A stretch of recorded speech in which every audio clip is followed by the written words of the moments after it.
Bonjour à tous et à toutes, c'est Jean-Marc Zéro. Et aujourd'hui on se retrouve pour le second épisode de la Pokéstrat Réflexion, qui est du Pokémon, de la stratégie et de la réflexion. Donc dans cet épisode un peu particulier, j'ai décidé de vous présenter une team fort sympathique pour l'arbre de combat. Et très redoutable, une team mono-dragon. Bon, vous allez me dire, à ce niveau-là, c'est assez dangereux de jouer une team mono-dragon. Tu te retrouves face à un Pokémon de type glace et voilà, tu te fais décimer. Mais sauf qu'avec cette team-là, j'ai quand même fait 46 victoires. Non mais Jean-Marc, on s'en fiche que t'aies fait 46 victoires. Le but c'est d'en faire 50 et battre raid. Et ça tu l'as pas fait donc t'es nul. De toute façon, Pyrrhux il est mieux. Pouce rouge. Bon, la raison de ma défaite c'est parce que je me suis retrouvé face à un Togekiss. Donc là, rien de menaçant. Mais sauf que ce Togekiss, il venait tout droit des enfers. Il avait le talent sérénité, la roche royale, les attaques cage éclair et lame d'air, et vous connaissez la suite, j'ai même pas pu placer une seule attaque. Et c'était très frustrant. Et vu que je voulais sortir cette vidéo relativement tôt, j'allais pas tout me retaper l'arbre de combat qui m'a pris quand même presque une semaine.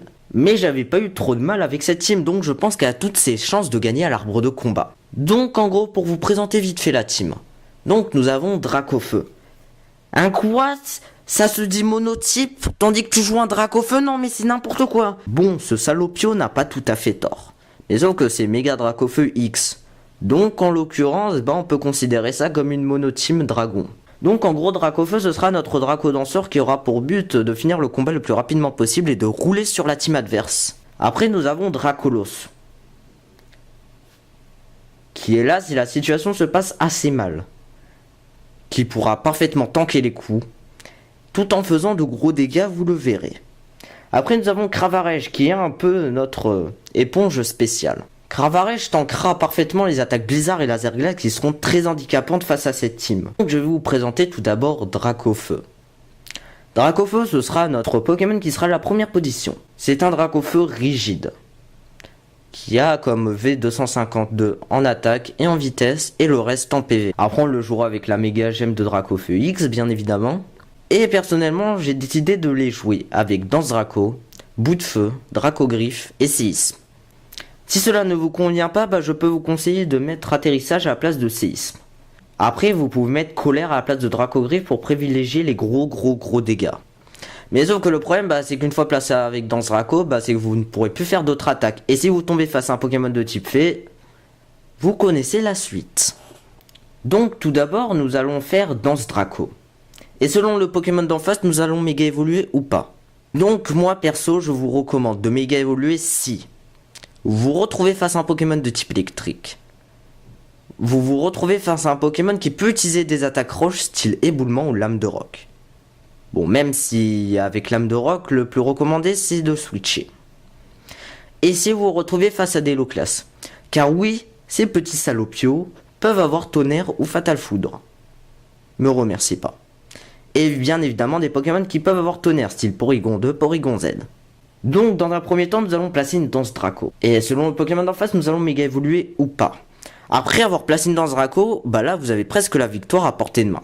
Donc après vous voyez avec l'affinité des types de l'adversaire ce que vous pouvez utiliser. Le problème avec ce Dracofeu là, je l'avoue, c'est qu'il ne pourra pas rester bien longtemps sur le terrain à cause de l'attaque bout de feu. Et oui, car avec toute sa vie il pourra utiliser que 3 fois l'attaque bout de feu. Bon, ce qui est relativement pas mal pour one shot 3 Pokémon d'affilée. Mais si vous comptez utiliser d'autres attaques et si le Pokémon par miracle résisterait à bout de feu, vous êtes bien mal. Par contre, si vous êtes face à un Pokémon de type acier, je vous recommande d'utiliser Séisme plutôt que Bout de Feu. Vous allez me dire que Bout de Feu, ça aura plus de chances de tuer.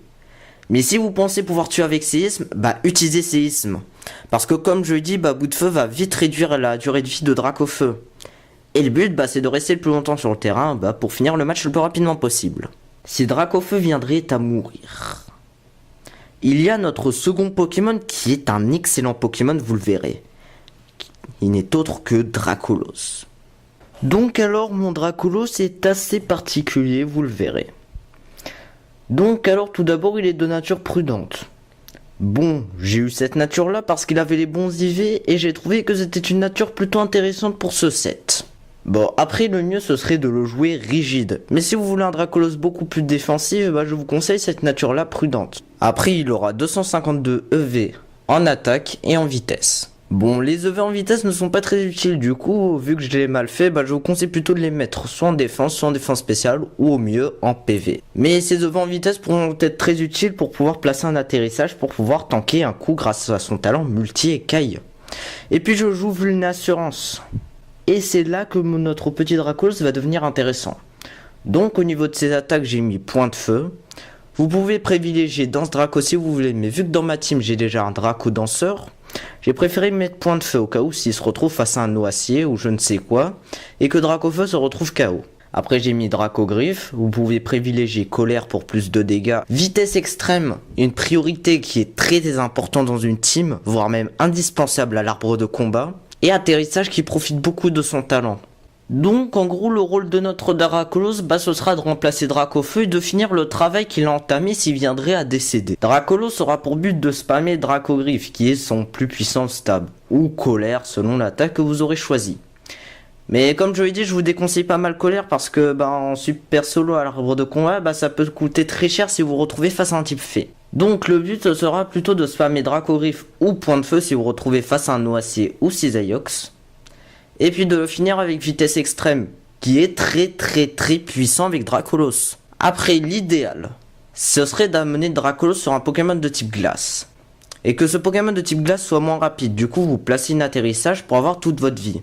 Et puis là, le Pokémon de type glace balance une attaque glace. Les dégâts seront divisés par 2 grâce au talent multi-écaille. Et puis cela pourra activer votre Vulnassurance qui mettra votre Dracolos à plus 2 en attaque physique et plus 2 en attaque spéciale. Et là Dracolos va commencer à devenir un monstre et sera presque imbattable. Et couplez ça avec Vitesse Extrême plus Dracogriffe plus Point de Feu. Et là vient le dernier Pokémon de notre équipe qui sera là vraiment si la situation devient catastrophique. Pour tanker les attaques laser glace d'un Pokémon qui serait un peu trop puissant d'attaque spéciale pour Dracolos. Voici Cravarèche qui sera notre éponge spéciale. Donc Cravarèche, j'ai décidé de lui mettre la nature calme. Vous pouvez choisir la nature modeste si vous voulez préférer faire plus de dégâts. Au niveau des EV, bien évidemment, c'est en défense spéciale et en attaque spéciale. Et en talent, bien évidemment, c'est adaptabilité, parce que ces deux autres talents, ils sont nuls.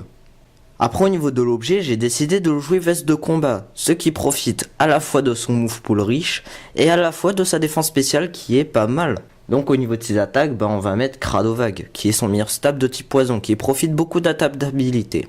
Et en stab dragon, vous pouvez mettre soit Dracochoc, soit Dracométéore. Bon, personnellement, moi j'ai préféré Dracométéore parce que Dracochoc, ça fait pas tellement de dégâts. Et oui, parce que Cravarèche n'a pas non plus une immense attaque spéciale, donc il va pas forcément one-shot des Pokémon. Donc c'est pour ça que j'ai préféré Dracométéore, mais ça je l'utilise souvent sur le dernier Pokémon. Après, on va mettre Exploforce pour passer les types acides qui pourraient être très handicapants face à Cravarèche. Et en dernière attaque, vous mettez un peu ce que vous voulez. Moi j'ai mis Hydrocanon, mais au final, ça m'a pas été tellement utile. Donc c'est pour ça que je vous conseille de jouer soit Fatal Foudre, soit Tonnerre. Par exemple, Cravarèche pourrait venir sur un Alakazam. Oui, sur un Alakazam. Bon, par contre, peut-être pas sur un méga Alakazam, mais un Alakazam normal, il peut le gérer. Parce qu'avec la veste de combat plus sa nature calme, plus sa défense spéciale de fou, et Cravarèche pourra aussi venir sur les Pokémon de type eau qui pourraient handicaper Mega Dracofeu X. Par exemple, les Low-Class. Et il tiendra farciment les laser glace de ce dernier, voire même les blizzards. Donc voilà, c'est la présentation de ma team Mono Dragon qui m'a permis d'atteindre 46 victoires. Oui, donc cette équipe est beaucoup plus axée offensif. Car oui, à l'arbre de combat, des Pokémon défensifs, ça sert un peu à rien. Après, la team sera handicapée face à des Togekiss utilisant Cage Éclair plus Lame d'Air. Donc n'hésitez pas à tester cette team. Par contre, cette team-là n'est pas envisageable sur Pokémon Showdown par exemple. Par contre, en ligne, vous pourrez tester cette team. Bon, après, je sais que cette team n'est pas fait pour tout le monde, parce qu'il faut bien placer Danse Draco, bien placer les atterrissages de Dracolos. C'est assez technique, mais au final, ça requiert pas un niveau stratégique non plus fou. Parce que moi, je me considère pas non plus comme un fou de stratégie, et pourtant, je suis arrivé à 46 combats, ce qui est relativement pas mal. Donc sur ce, au revoir.